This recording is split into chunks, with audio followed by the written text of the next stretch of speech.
Hello guys, welcome to Edunector. आज का जो हमारा टॉपिक है वो है क्लास 6 का chapter number 4, basic geometrical ideas. देखो, ज्योमेट्री जो है वो ग्रीक वर्ड है, एक ग्रीक वर्ड है जियोमेट्रॉन, उसका इंग्लिश वर्जन है।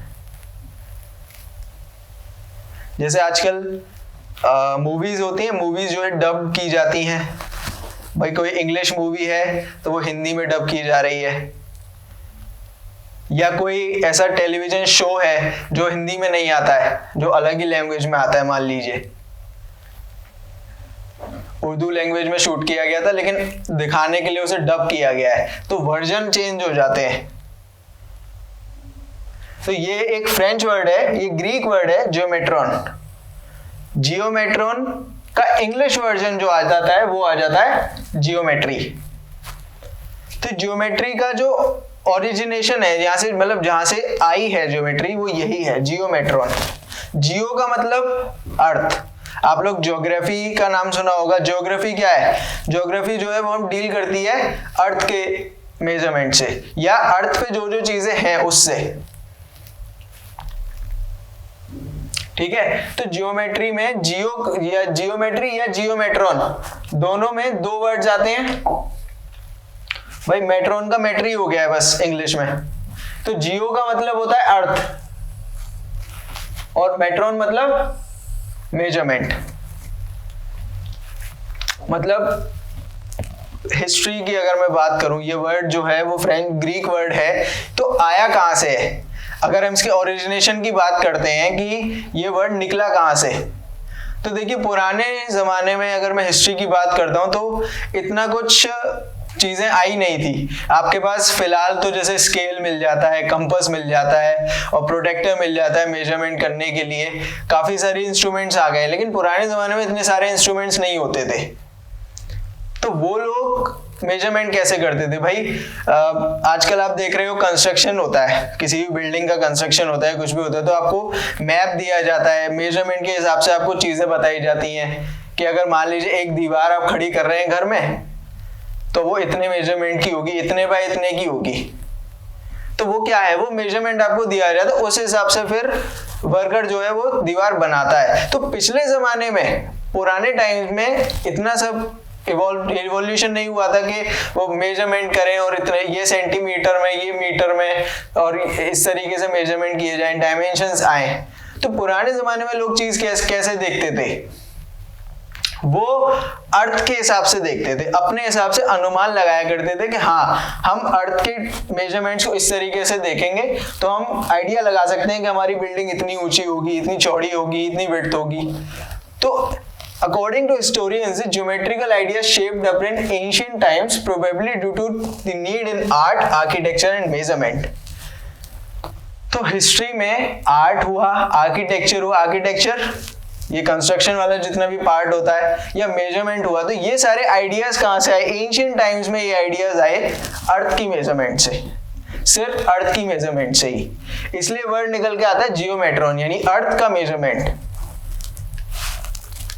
ज्योमेट्रिकल आइडियाज आज भी उन्हीं फॉर्म से रिफ्लेक्ट होते हैं, क्योंकि आर्ट और कल्चर बहुत पुराने टाइम से चलता आ रहा है, आर्किटेक्चर भी बहुत पुराने टाइम से चलता आ रहा है। धीरे धीरे चीजें इवॉल्व हुई हैं। उसके बाद आपके हाथ में आजकल इंस्ट्रूमेंट्स आ गए हैं। कंपास लेके कहीं भी शुरू हो जाते हो, रूलर लेके कहीं भी शुरू हो जाते हो। आजकल तो वैरायटी आने लगी रूलर्स में भी, कंपास में भी अलग अलग डिजाइन्स आती हैं। तो आपके पास चीजों की वैरायटी नहीं है, लेकिन आपके पास जो चीजें आई उनका भी तो कहीं ना कहीं से इवोल्यूशन हुआ होगा, कहीं ना कहीं से वो भी तो निकल के आई होंगी। किसी ना किसी के दिमाग में ये चीज आई होंगी कि हाँ, हम इसमें ये चेंज कर सकते हैं आगे चल के। भाई मॉडर्न डे कल्चर है, तो पुराने टाइम में आर्ट हुआ। आर्ट मतलब लोग बिना स्केल और ये मेजरमेंट यूज किए यूं ही स्केचेस बना लिया करते थे। बिल्डिंग आपको सामने दिख रही है, आपको सामने बिल्डिंग दे दी, बिना पेंसिल और बिना स्केल और वो यूज किए सीधी सीधी बिल्डिंग्स लाइन खींच रही हैं, सीधे सीधे ब्लॉक्स बनाए जा रहे हैं। तो कैसे कर लेते थे वो लोग? अभी आपको मैं एक बॉक्स बनाने को दूं तो आप 4 बार तो उसको मेजर करोगे, उसके बाद आप बॉक्स बनाओगे। पुराने टाइम में तो ऐसा कुछ भी नहीं था,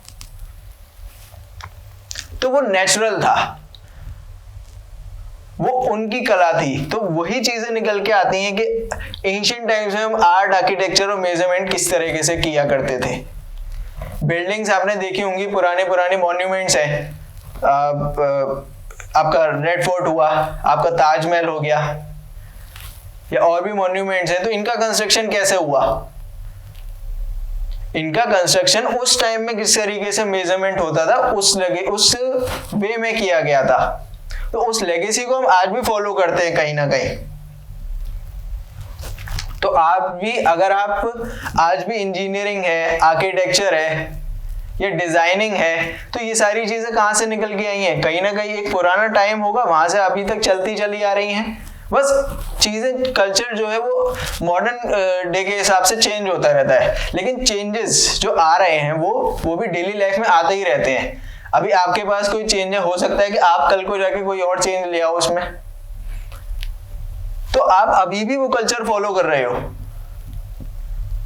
आर्ट का हुआ, आर्किटेक्चर का हुआ, वो आज भी चीजें चली आ रही हैं, लोग हिस्सा लेते हैं इन सब चीजों में। तो ये जो ज्योमेट्रिकल आइडियाज हैं, ज्योमेट्री वाले जो आइडियाज हैं, वो आज भी उसी लेगेसी से, उन्हीं हिस्ट्री से लिए जाते हैं, चले आ रहे हैं अभी तक। तो पर्पस यही है कि ज्योमेट्री जो है वो जियोमेट्रॉन का इंग्लिश वर्जन है। ज्योमेट्री का मतलब बेसिकली मेजरमेंट होता है। अब मेजरमेंट में आप किस चीज का मेजरमेंट करते हो? मेजरमेंट में जो चीजें निकल के आती हैं वो क्या क्या निकल के आती हैं? देखिए, कुछ टर्म्स ऐसी होती हैं जिनका कोई परफेक्ट डेफिनेशन नहीं है, जिनको आप वर्ड्स में डिफाइन नहीं कर सकते हो।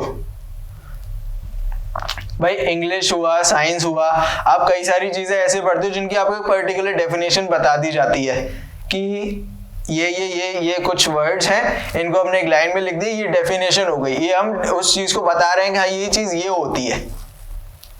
तो लेकिन अगर हम प्लेन सरफेस या ज्योमेट्री की अगर हम बात करें तो कुछ टर्म्स ऐसी आती हैं जो अनडिफाइंड है, जिनकी कोई परफेक्ट डेफिनेशन नहीं है। फॉर एग्जाम्पल, पॉइंट क्या है? पॉइंट बेसिकली क्या है? एक डॉट ही तो है, ये इस तरीके से, ये है पॉइंट। इसको बोल दिया साहब ये क्या है? ये पॉइंट है।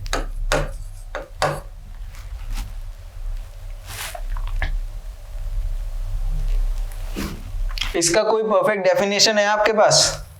कैसे डिफाइन करोगे पॉइंट को? पॉइंट के बारे में सिर्फ आपको ये पता है कि पॉइंट जो है एक डायमेंशनलेस क्वांटिटी है, कोई भी डायमेंशन नहीं है, इसको आप मेजर नहीं कर सकते हैं, इसका कोई भी साइज नहीं है, फिक्स्ड। तो आप ये टर्म पॉइंट को आप डिफाइन नहीं कर सकते हो, ये अनडिफाइंड टर्म है। पॉइंट को आप डिनोट कर सकते हो कि अगर मैंने एक पॉइंट दिया हुआ है तो उस पॉइंट को आप नाम दे सकते हो, कैपिटल लेटर ए में, बी में, सी में, एक्स में, वाई में, जेड में, जो भी आप नाम देना चाहते हैं, इस पॉइंट को आप नाम दे सकते हैं। लेकिन आप इस पॉइंट को मेजर नहीं कर सकते हैं क्योंकि इसकी कोई डायमेंशन नहीं है। रूलर लेके इसमें क्या मेजर करोगे? तो ये एक अनडिफाइंड टर्म है पॉइंट। दूसरी टर्म आती है लाइन। लाइन की भी कोई डायमेंशन नहीं होती, लाइन इनफाइनाइट मेजरमेंट की हो सकती है। लाइन का बेसिक मतलब क्या है? लाइन मतलब एक जगह से, एक पॉइंट से दोनों डायरेक्शन में,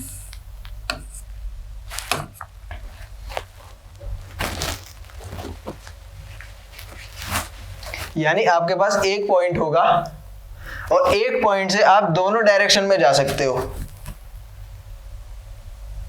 और ये जो दोनों डायरेक्शंस हैं वो कहीं भी जा सकते हैं, कितनी भी दूर जा सकते हैं, एक पर्टिकुलर मेजरमेंट नहीं है लाइन का। भाई मैं आपसे बोलता हूं आप 5 सेंटीमीटर की लाइन बनाओ, 10 सेंटीमीटर की लाइन बनाओ, 20 सेंटीमीटर की लाइन बनाओ, इस तरीके से मैं आपको वैल्यू बढ़ाता चला जाता हूं।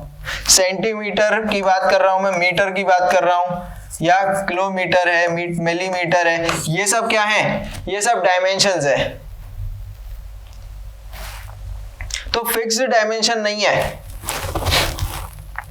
लाइन का कोई फिक्स डायमेंशन नहीं होता, लाइन दोनों तरफ एक्सटेंड की जा सकती है।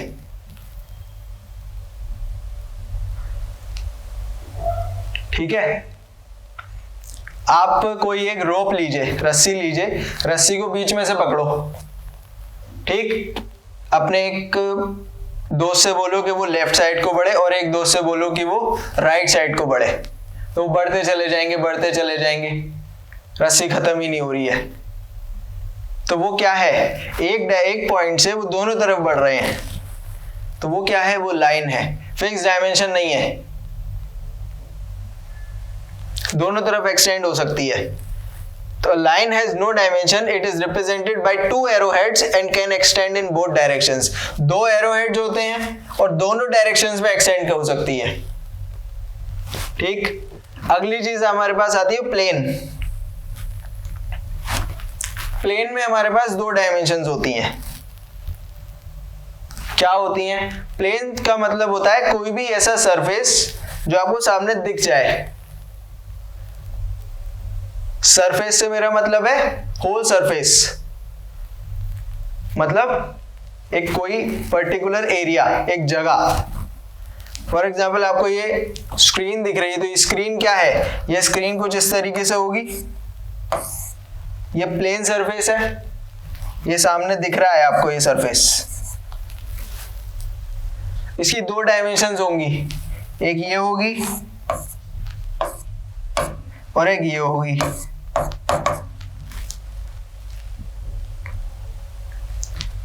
यानी वो कितना लंबा है और कितना चौड़ा है।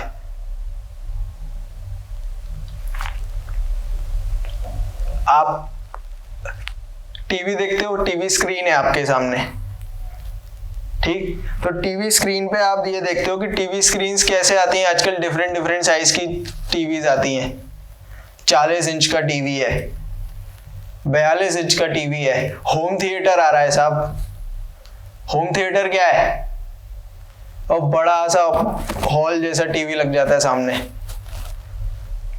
तो वो क्या है, 40 इंच 42 इंच, ये क्या बोल रहे हैं हम, डायमेंशंस बोल रहे हैं। और आपको उसमें दो चीजें दिखाई देती हैं, वो कितना लंबा है और कितना चौड़ा है। स्क्रीन चौड़ी होती है, आप सिनेमा हॉल में जाओगे, मूवी थिएटर में, तो स्क्रीन आपको जो दिख रही होगी उसमें भी दो डायमेंशंस होती हैं। कितनी लंबी स्क्रीन है, इस एंड से शुरू हो रही है, उस एंड पे खत्म हो रही है, तो कितनी लंबी स्क्रीन है और कितनी चौड़ी है, आपको वाइड पिक्चर ऑफ क्वालिटी दिख रही है। तो प्लेन सरफेस में दो डायमेंशंस होती है। अच्छा, प्लेन सरफेस आपको सामने कैसे भी दिख सकता है। प्लेन सरफेस इस तरीके से सामने हॉरिजॉन्टली या वर्टिकली भी दिख सकता है। प्लेन सरफेस इस तरीके से ऐसा भी हो सकता है। फॉर एग्जांपल आपके घर पे कोई टेबल है, डाइनिंग टेबल ही है समझ लो, तो डाइनिंग टेबल इस तरीके से रखी हुई है आपके सामने, इस तरीके से रखी हुई, तो वो भी क्या है, प्लेन सरफेस है, उसकी भी दो डायमेंशंस है। तो प्लेन सरफेस को आप कैसे भी देख सकते हो, ऐसे सामने देख सकते हो, लिटा के देख सकते हो।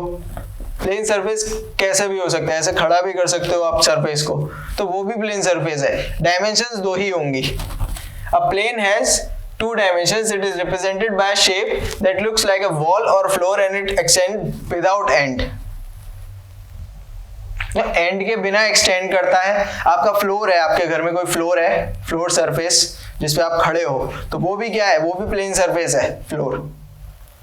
भाई आपको दो ही तो डायमेंशन दिख रही हैं, एक ये और एक ये। मेनली तो दो ही है, टोटल 4 हो जाएंगी, लेकिन हम गिनते दो ही हैं। दीवार है आपके सामने घर में, दीवार की भी आपको दो डायमेंशन दिख रही है, कितनी लंबी दीवार है, कितनी चौड़ी दीवार है बोलते हैं। तो वही सरफेस क्या हो जाता है, वो प्लेन सरफेस हो जाता है। प्लेन सरफेस जो है वो एक्सटेंड कर सकता है विदाउट फिक्स पॉइंट से। अब कितना भी आप लंबा ले जा सकते हो उसको, कितना भी आप चौड़ा ले जा सकते हो उसको, उसकी कोई लिमिट नहीं है। तो ये जो टर्म्स हैं, ये आप परफेक्ट डेफिनेशन में नहीं बता सकते हो, क्योंकि आप कितना भी एक्सटेंड करते चले जाओ, आप पॉइंट्स बना लो, आप पॉइंट्स कितने भी पॉइंट्स बना लो, कैसे डिफाइन करोगे? बनाते चले जाओ, कमी थोड़ी है। तो आप ये जो टर्म्स हैं, पॉइंट हुई, लाइन हुई, प्लेन हुआ, इसका कोई फिक्स डेफिनेशन नहीं है आपके पास कि आप एक लाइन में आप इनको एक्सप्लेन कर सको कि हाँ साहब हम ये बोलेंगे तो हम ये बता सकते हैं कि ये लाइन है, ये पॉइंट है। ठीक, ये तो रही बात अनडिफाइंड टर्म्स की, जो आप डिफाइन नहीं कर सकते हैं।